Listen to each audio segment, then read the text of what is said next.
Client side पे क्या चाहिए होगा, JDBC, यहाँ पे क्या आ जाएगा, JDBC आ जाएगा। अच्छा, तो यहाँ पे कह रहा है कि ये भी जिस क्लाइंट ने सर्वर को एक्सेस करना है उसके ऊपर ये Oracle NET हो या JDBC ड्राइवर हो। On the client computer, Oracle NET is a background component, इसके बारे में बात कर रहा है। Oracle NET is a background component for application connection, तो उसके background component होता है इसका। यहाँ तो database, on the database server, Oracle NET include the active process called listener process।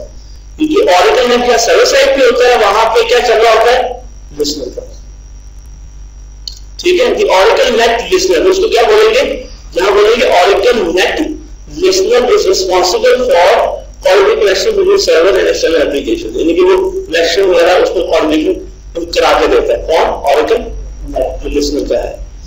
The most common use of Oracle NET servers to allow incoming database connection, जो mostly जो Oracle NET servers जो use होती है वो जो incoming database connection उसकी use होती है। You can configure additional NET server, अगर चाहें तो इस Oracle NET के प्रोग्राम की आपसे एडिशनल सर्विस इंस्टॉल कर सकते हैं। लाइक अगर आपने Oracle में बैठ के C का प्रोग्राम या Visual C का या जावा का प्रोग्राम कॉल करना, तो फिर हमें एक्सटर्नल प्रोसीजर की लाइब्रेरीज इंस्टॉल करनी होगी।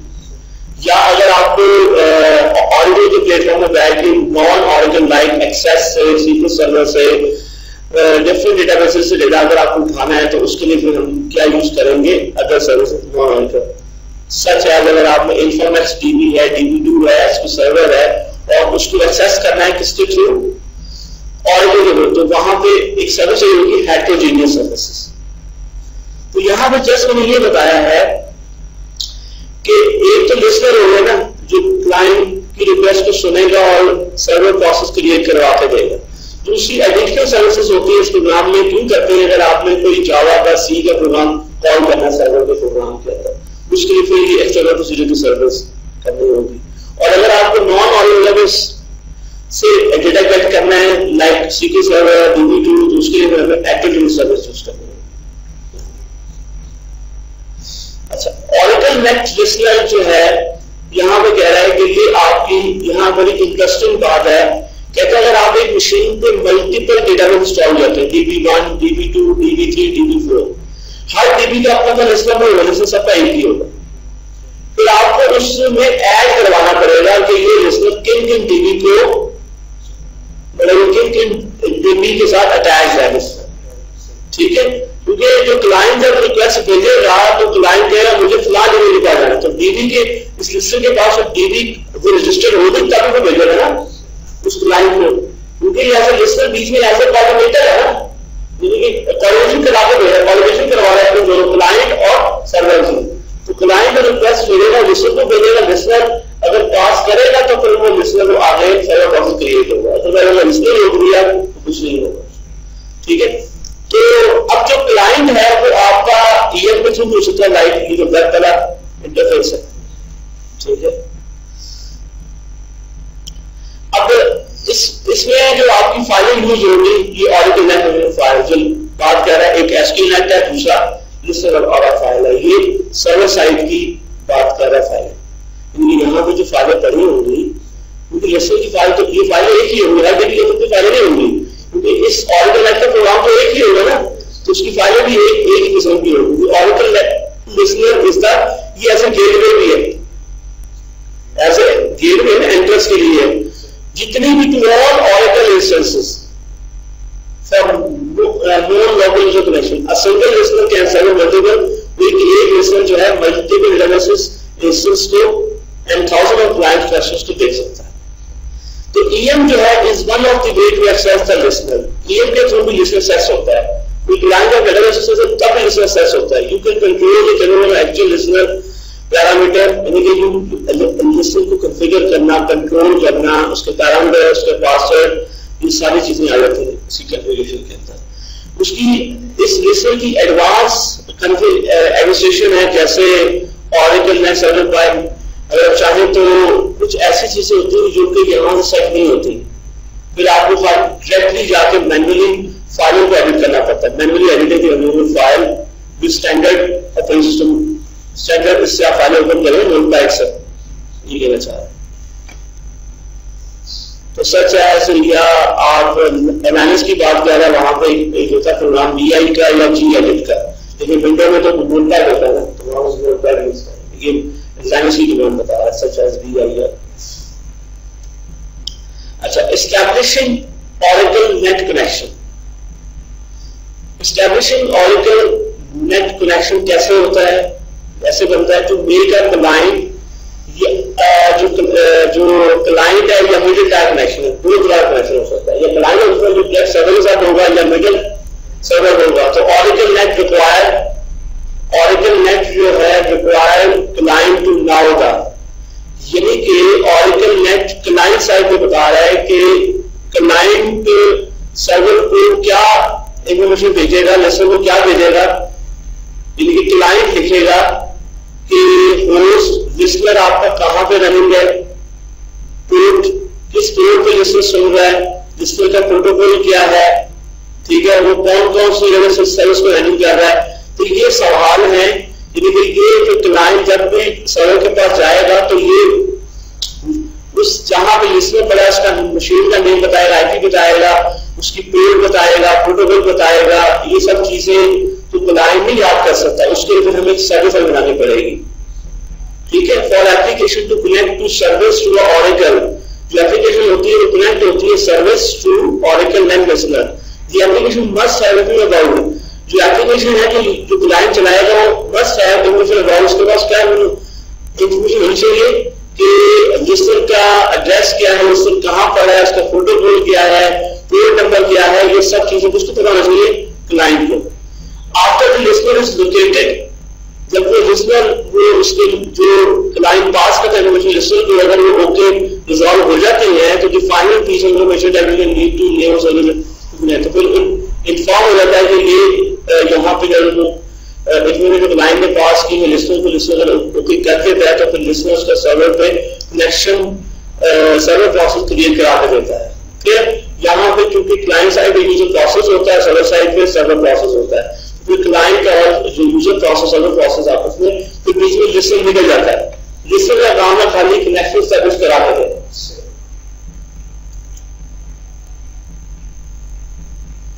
एस्टैब्लिशिंग अ कनेक्शन, कनेक्शन कैसे एस्टैब्लिश होता है उसको उसी को कंटिन्यू कर रहा है। एस्टैब्लिशिंग द Oracle कनेक्शन कि जब क्लाइंट ने लिस्टर ने जब रिक्वेस्ट सुनेगा तो क्या बुलाएगा उसके लिए, इनकमिंग रिक्वेस्ट, ठीक है। जब ये पास करेगा तो उसके लिए क्या होगी, इनकमिंग होगी और उसके लिए आउटकमिंग होगी, ठीक है। तो आफ्टर Oracle नेट जब ये रिजॉल्व हो जाएगा, यानी कि जब क्लाइंट लिस्टर लिखेगा मेरा लिस्टर कहां पर है, पोर्ट क्या है, मशीन क्या है, प्रोटोकॉल क्या है, अगर लिस्टर ये नेम रेजोल्यूशन नेम रिजॉल्व कर देगा, नेम रिजॉल्व कर देगा तो फिर अगला स्टेप क्या होगा, फिर अगला step after Oracle net name resolve is complete, तो connection request is passed from a user या middle tier application। फिर वो लिस्टर क्या करेगा, वो कनेक्शन पास कर देगा उसको, या connection request is passed from a user या middle tier application to the user process or onboard। लेकिन उसके बाद जो है वो जब हो जाएगा ऑनवर्ड पर यूजर प्रोसेस और प्रोसेस, तो लिस्टर जो है वो क्या करेगा, लिस्टर जो है वो क्लाइंट से जो पैकेट जो उसमें जो सब चीजें लिखी हुई रिसीव करेगा, receive a connect packet and और वो चेक करेगा उस पैकेट को कि क्या वो जैसे उसको रिजॉल्व करेगा। अगर service name is not requested, the listener acknowledge the name does not nothing. अगर सर्विस इज नॉट रिक्वेस्टेड तो लिस्टर एक्नॉलेज करेगा, बताएगा इतना सर्विस तो रिक्वेस्टेड लिस्टर ट्रांसफर दिया है। अगर तो वो सर्विस मैच कर रही तो उसको एक्नॉलेजमेंट आएगी, लेकिन अदरवाइज क्या होगा उसको एरर आ जाएगा। यूजर सेशन, यूजर जो है जब उसने प्रोग्राम स्टार्ट किया, जब उसने स्टॉप टाइप दिया तो यूजर साइड पे क्या स्टार्ट हो गया, यूजर प्रोसेस। यूजर प्रोसेस जब कनेक्शन बना तो सेशन एस्टैब्लिश हो गया, तो सर्वर साइड पे क्या बन गया उसका, ये इंस्टेंस डीबी है। लिस्टर ने क्या क्रिएट कर दिया था, सर्वर प्रोसेस, या सर्वर में दोनों साथ इसका पीएम बन जाएगा। तो यहाँ पे if the connect packet request a valid service name, if the connect अगर वो लिस्टर रिसीव करेगा कि वो जो पैकेट दिया है क्लाइंट ने अगर वो वैलिड सर्विस नहीं है तो फिर लिस्नर क्या करेगा, नया प्रोसेस बनाएगा, टॉपिक कनेक्शन बनाएगा। The new process known as server process. The listener connect to the process and passes initializing information. The listener connect to the process and pass जो इनिशियल इन्फॉर्मेशन जो client ने भेजी थी वो पास कर देगा सर्वर प्रोसेस को पास कर देता है। At this point listener no longer deal, बाद में जब पास कर दे तो लिसनर का खत्म हो जाता है। तो at this point the listener no longer deal with connection and all work is pass to the server process. The server process जो है वो यूजर ऑथेंटिकेशन चेक करता है। सर्वर प्रोसेस जब आपका बन जाता है तो सर्वर प्रोसेस क्या चेक करता है, उसकी ऑथेंटिकेशन, लाइक उसका यूजर नेम पासवर्ड, अगर वो ऑथेंटिकेशन वैलिड है तो फिर सेशन क्रिएट होता है। क्योंकि पहला सबसे काम क्लाइंट ने रिक्वेस्ट भेजी, इसके बाद लिसनर के पास, लिसनर ने वो सब चीजें मैच की, लिसनर नेम, डीबी नेम और लिसनर का प्रोटोकॉल किस मशीन पे जब ये मैच करेगा तो लिसनर फिर सर्वर प्रोसेस क्रिएट करके देगा, फिर सर्वर प्रोसेस उसका रिजॉल्व करेगा यूजर नेम एंड पासवर्ड। ठीक है, server process check the user authentication like password है तो ओके है, तो फिर उसके बाद अगर ये ओके हो जाएगा तो फिर ये सेशन क्रिएट होगा। सबसे पहले इसके पास किया, इसने प्रोसेस क्रिएट किया, इसने ऑथेंटिकेट किया, ऑथेंटिकेट हो गया, फिर सेशन बन गया। फिर जब सेशन बन जाएगा फिर यूजर प्रोसेस और सर्वर प्रोसेस के दरमियान फिर लिसनर बीच में मिल जाएगा। अच्छा, मैंने बताया था प्रोसेस भी दो तरह के होते हैं सर्वर साइड पे। डेडिकेटेड होता है,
डेडिकेटेड सर्वर प्रोसेस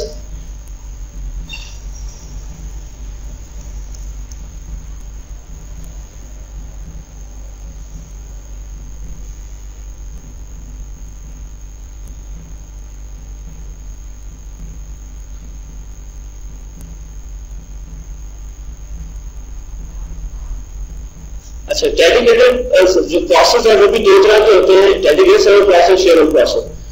डेडिकेटेड क्या होता है कि एक यूजर प्रोसेस अगेंस्ट एक ही सर्वर प्रोसेस, और शेयर क्या होता है कि एक सर्वर प्रोसेस कई यूजर प्रोसेस को डील करता है।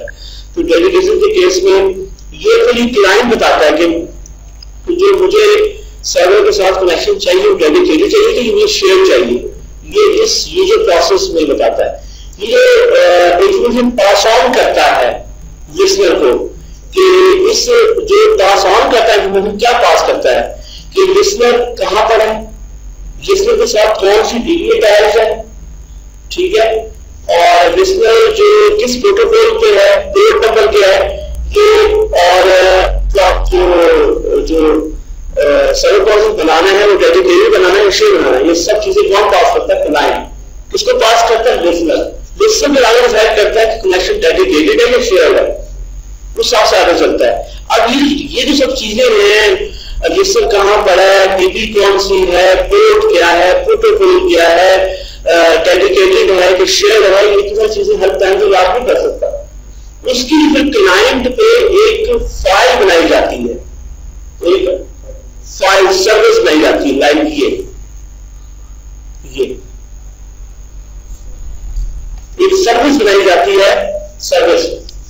इस सर्विस में बताया जाता है कि डीबी कहां पर है, डीबी का नाम, लिसनर का प्रोटोकॉल क्या है, TCP IP, computer computer name क्या है, जहां लिस्टर पर है, पोर्ट नंबर क्या है, ये चीजें बता के फिर आप सेव कर देते हैं। तो ये जो जब आप सेव करते हैं, जब हम नहीं बनाते हैं, तो ये चीजें कहां राइट कर देता है, यहाँ फाइल होती है एलटीएस में। सर्विस यहां पे किस नाम से बनेगी, db10g के नाम से।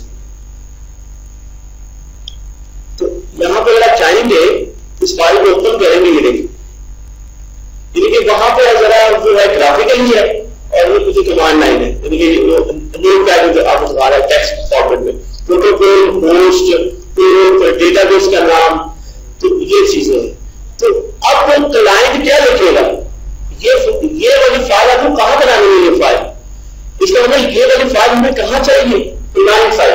कहां चाहिए, क्लाइंट साइड पे चाहिए, ये पॉइंट हो जाएगा नहीं है, क्लाइंट साइड पे चाहिए, ठीक है। तो ये फाइल क्लाइंट साइड पे हमें चाहिए। अभी देखिए यहां पे ये सर्विस बनी हुई है। अच्छा, मैं अभी क्या करता हूं, मैं एग्जिस्टिंग जो अभी लिस्नर बना हुआ है उसको मैं स्टार्ट करता हूं। क्या नाम है उसका, लिस्नर 10G, ये स्टार्ट।